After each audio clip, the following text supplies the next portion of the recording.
Magandang hapon mga ka-agri. So subukan natin itong bagong bili ko na shredder sa TikTok shop. So mura lang to guys. So subukan natin.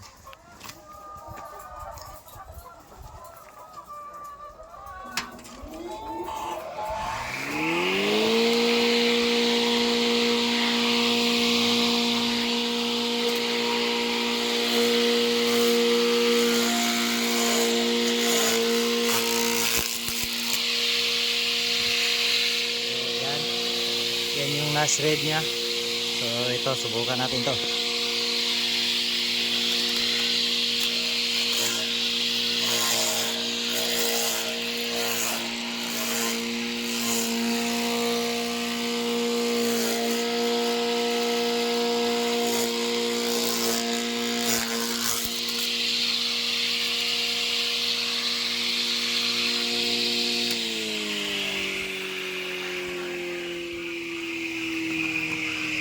Guys, ito yung finished product. Ito yung na-shred.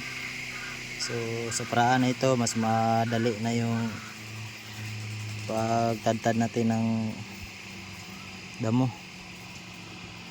So click the yellow basket guys kung gusto nyong subukan.